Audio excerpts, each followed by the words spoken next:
Hello दोस्तों, जी महाभारत के online classes में आप लोगों का स्वागत है। दोस्तों, हम पुनः उपस्थित हैं। आज टॉपिक को कंटिन्यू करेंगे और आज का जो टॉपिक है यह है ब्रिटिश कालीन महत्वपूर्ण अधिनियम। ब्रिटिश कालीन महत्वपूर्ण अधिनियम। आधुनिक भारत के संदर्भ में ब्रिटिश कालीन भारत में कुछ महत्वपूर्ण अधिनियम लाए गए। उन महत्वपूर्ण अधिनियमों के माध्यम से जो है भारतीय समाज में व्याप्त ढेर सारी कुप्रथाओं को समाप्त किया गया। हालांकि जिसमें जो है भारतीयों का भी बहुत योगदान रहा। भारतीयों के योगदान के माध्यम से ही जो है अंग्रेज़ों ने समय समय पर अधिनियम ला करके उसको जो है प्रतिबंधित किया। और ये जाहिर सी बात है कि हर धर्म में ऐसा नहीं है कि सिर्फ ये कुप्रथाएं सिर्फ हिंदू धर्म में थी। हर धर्म में जो है समय के साथ साथ उसमें कुछ अराजक चीज़ें आई जाती हैं। उसी तरीके से हिंदू धर्म में भी ढेर सारी चीज़ें जो है समय के साथ साथ कुरीतियाँ व्याप्त आ गई थी। उन्हीं कुरीतियों को जो है दूर किया गया। किस अधिनियम के माध्यम से, किसके शासनकाल में, किस जो है गवर्नर जनरल के टाइम पीरियड में ये जो है अधिनियम लाया गया था, इसी को हम पूरा डिटेल से आज कवर करेंगे। चूँकि परीक्षा की दृष्टि से ये टॉपिक बहुत महत्वपूर्ण है। अतः इस टॉपिक को कवर करना बहुत ज़रूरी है। जैसा कि आप देख रहे हैं बोर्ड पे लिखा गया है। हालांकि जो है अगर इसको ओरल बोल देते हैं हम तो शायद आप नोट नहीं कर पाते। इस वजह से हमने बोर्ड पे लिख दिया है ताकि आप आसानी से जो है चीज़ों को नोट कर लें। देख रहे हैं आप अधिनियम किसके समय कौन सा अधिनियम लाया गया, किस वर्ष यह अधिनियम कब लाया गया, किस वर्ष लाया गया। इसके बाद है किस गवर्नर जनरल के टाइम पीरियड में यह अधिनियम लाया गया तथा यह किससे संबंधित था। तो देखेंगे सबसे पहला जो है यह कौन सा अधिनियम है, शिशुवध प्रतिबंध। हालांकि जो है भारत में प्रारंभ से ही भारत जो है पुरुष प्रधान समाज रहा है शुरू से ही। तो कहीं न कहीं जो है लोगों के मन में ये मेंटलिटी थी, ये मानसिकता लोगों की बन जाती है कि हमें सिर्फ पुत्र ही चाहिए। पुत्र की प्राप्ति की ही लोग कामना करते थे। और यदि पुत्री जो है पैदा हो जाती थी तो उसको लोग जो है मार देते थे। और यह परंपरा खासकर राजपूताने में प्रसिद्ध थी। यह परंपरा जो है राजपूताने में प्रसिद्ध थी। यहाँ तक कि देखेंगे सिख शासक राजा दलीप ने इस बात का उल्लेख किया है कि किस तरीके से जो है उनकी आंखों के सामने उनकी छोटी बहन को जो है उसे जो है फेंक दिया गया। इस बात का उल्लेख उन्होंने किया है। तो ये प्रथा सबसे ज़्यादा फेमस कहाँ थी, तो यह प्रथा जो है राजपूताना में प्रसिद्ध थी। और 1798 ईस्वी में इस समय भारत का जो गवर्नर जनरल था वह वेलेज़ली था। इस समय जो है कौन गवर्नर जनरल था, लॉर्ड वेलेज़ली। याद रखिएगा, भारत का नहीं, बंगाल का गवर्नर जनरल। ठीक, बंगाल का गवर्नर इस समय कौन था, तो बंगाल का गवर्नर इस समय लॉर्ड वेलेज़ली था। जिसने शिशु हत्या को प्रतिबंधित करने का प्रयास किया 1785 में अधिनियम के तहत। और 21वें जो है आर्टिकल के तहत इसको प्रतिबंधित किया गया। कब प्रतिबंधित किया गया, तो 1805 ईस्वी में पूर्ण रूप से जो है शिशु हत्या को प्रतिबंधित कब किया गया, 1805 ईस्वी में। पूर्ण रूप से शिशु हत्या को 1805 ईस्वी में प्रतिबंधित किया गया। लॉर्ड वेलेज़ली के समय 1798 ईस्वी में जो है इसको पारित किया गया और 1805 में पूरी तरीके से समाप्त कर दिया गया। किस कानून के तहत, तो 21वें जो है अधिनियम के तहत। इसके बाद है अगला सती प्रथा। अगला कौन सा अधिनियम है, तो अगला है सती प्रथा प्रतिबंध। अगर सती प्रथा की बात करेंगे तो भारत में सती प्रथा का एक लंबा इतिहास रहा है। अगर पौराणिक रूप से देखेंगे तो महाभारत काल में सती प्रथा का उल्लेख मिलता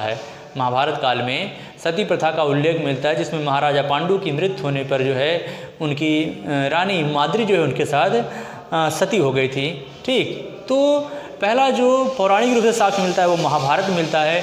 लेकिन प्रथम अभिलेखी साक्ष्य जो प्राप्त होता है सती प्रथा का, वह गुप्त काल में प्राप्त होता है। एक गुप्त शासक थे जिनका नाम भानुगुप्त बताया गया है 510 ईस्वी में। भानुगुप्त के शासनकाल में 510 ईस्वी में भानुगुप्त के एरड़ अभिलेख से जो है सती प्रथा का उल्लेख प्राप्त होता है। भानुगुप्त के एक मित्र थे गोपराज, जिनकी हूणों से जो है युद्ध करते समय वो युद्ध स्थल में ही वीरगति को प्राप्त हो गए थे, अतः उनकी पत्नी ने सतीत्व को प्राप्त कर लिया था। तो प्रथम अभिलेखी साक्ष्य जो है वह कब प्राप्त होता है? तो 510 ईस्वी में भानुगुप्त के एरड़ अभिलेख से प्राप्त होता है।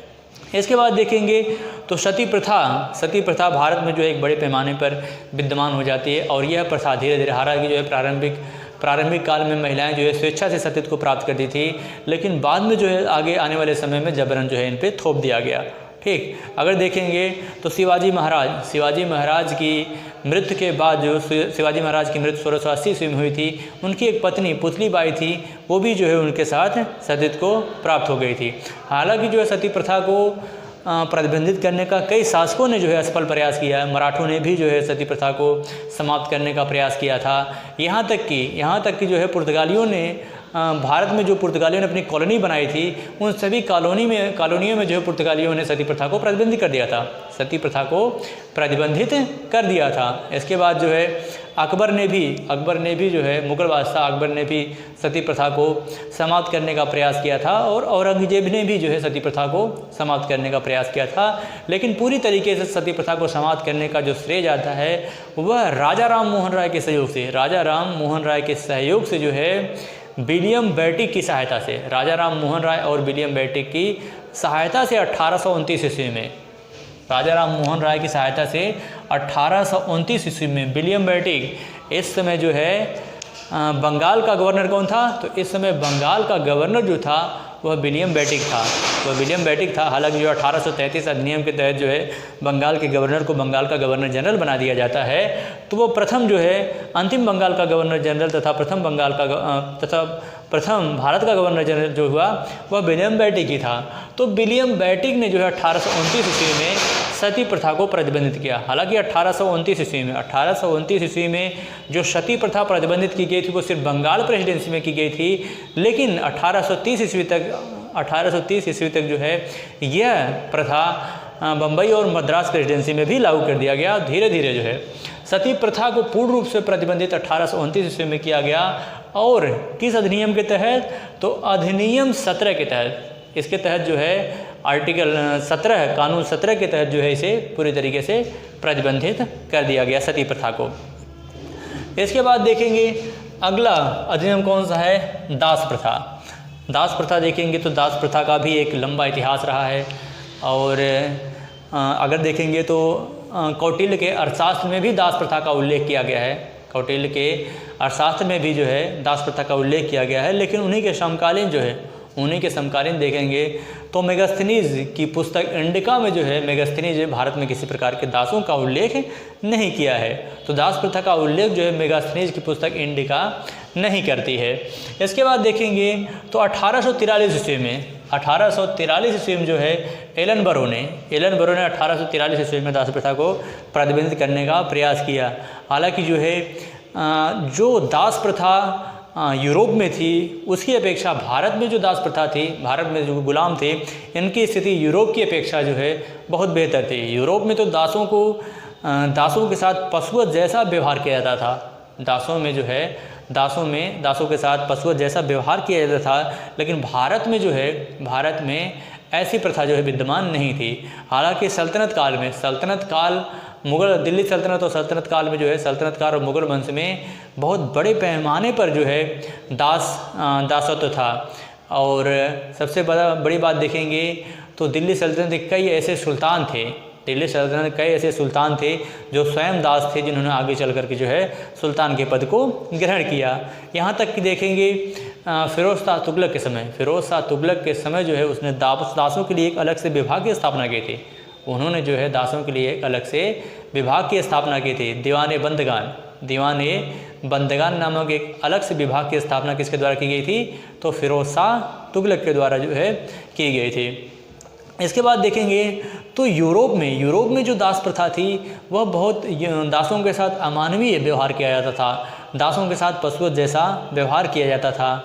हालांकि आज भी जो है दास प्रथा को समाप्त दास प्रथा जो है पूरी तरीके से समाप्त नहीं हो सकी है। तो दास प्रथा भारत में जो है, दास प्रथा 1843 ईस्वी में एलन बरो के द्वारा, 1843 ईस्वी में एलन बरो के द्वारा 1833 के चार्टर एक्ट के तहत, 1833 के चार्टर एक्ट के तहत जो है 1843 ईस्वी में दास प्रथा को प्रतिबंधित कर दिया गया। 1843 ईस्वी में दास प्रथा को प्रतिबंधित कर दिया गया भारत में।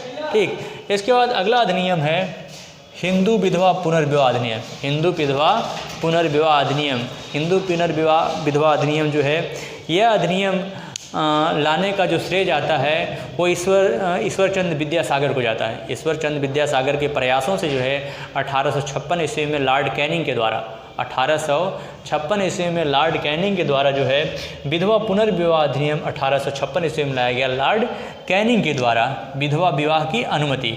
ठीक, यानी कि अब जो है विधवा को पुनः विवाह करने की अनुमति जो है कब मिली, तो 1856 ईस्वी में ईश्वरचंद्र विद्यासागर के प्रयासों से लॉर्ड कैनिंग के द्वारा, चूँकि 1829 ईस्वी में सती प्रथा को पूरी तरीके से प्रतिबंधित कर दिया गया और उसके लिए कानून भी बना दिया गया। अगर कोई जबरन करता था, अगर कोई जबरन जो है ज़बरदस्ती करता था तो उसके खिलाफ जो है सरकार एक्शन भी लेती थी। तो इस तरीके से 1856 ईस्वी में विधवाओं के लिए पुनः विवाह करने की जो है अनुमति प्राप्त हो गई। इसके बाद है native marriage act. Native marriage act 1872 ईस्वी में। नेटिव मैरिज एक्ट कब लाया गया, तो नेटिव मैरिज जो है यह 1872 ईस्वी में लाया गया। नेटिव मैरिज क्या था, तो नेटिव मैरिज जो था यह अंतर्जातीय विवाह, इंटरकास्ट मैरिज जो है, नेटिव मैरिज कब लाया गया, तो 1872 ईस्वी में लॉर्ड नॉर्थब्रुक के समय। कब लाया गया, लॉर्ड नॉर्थब्रुक के समय जो है अंतर्जातीय विवाह लाया गया, या जिसे आप नेटिव मैरिज एक्ट कहते हो, अंतर्जातीय विवाह कब लाया गया, तो 1872 ईस्वी में। इसके बाद अगला है age of consent act. Age of consent act. Age of consent act जो है यह 1891 ईस्वी में लाया गया। एज ऑफ कंसेप्ट एक्ट जो है कब लाया गया, तो एज ऑफ कंसेप्ट एक्ट जो है यह 1891 ईस्वी में लाया गया लॉर्ड लैंसडाउन के समय। कब लाया गया था, तो लॉर्ड लैंसडाउन के समय। और इस अधिनियम में जो है ये कहा गया था कि लड़कियों की शादी की, लड़कियों की जो विवाह की न्यूनतम उम्र होगी वह 12 वर्ष होगी। ठीक, लड़की के विवाह की जो न्यूनतम आयु होगी वह कितनी होगी, तो वह 12 वर्ष निर्धारित किया गया। इसके बाद अगला है शारदा एक्ट। अगला है कौन सा, शारदा एक्ट। डॉक्टर हरविलास शारदा के प्रयासों से जो है 1930 ईस्वी में लाया गया। और इस समय भारत का वायसराय जो था वो लॉर्ड इरविन था। कौन था भारत का वायसराय, तो इस समय भारत का वायसराय लॉर्ड इरविन था। और इसके द्वारा जो है इस अधिनियम में लड़कियों के विवाह की जो न्यूनतम आयु निर्धारित की गई वह 14 वर्ष की गई, तथा लड़कों के विवाह की न्यूनतम आयु जो थी वह 18 वर्ष निर्धारित की गई। किस अधिनियम के तहत, तो शारदा एक्ट के तहत। शारदा एक्ट के तहत लड़कियों की विवाह की उम्र 14 वर्ष और लड़कों की विवाह की उम्र 18 वर्ष। इसके बाद देखेंगे तो एज ऑफ कंसेप्ट में लड़कियों की विवाह की उम्र कितनी निर्धारित की गई थी, 12 वर्ष निर्धारित की गई थी। तो इसके साथ ही ये टॉपिक समाप्त होता है और हमें उम्मीद है कि ये टॉपिक बहुत ही महत्वपूर्ण है और आप पूरे टॉपिक को नोट कर लिए होंगे। इसी के साथ हमें इजाज़त दीजिए। जय भारत, जय हिंद।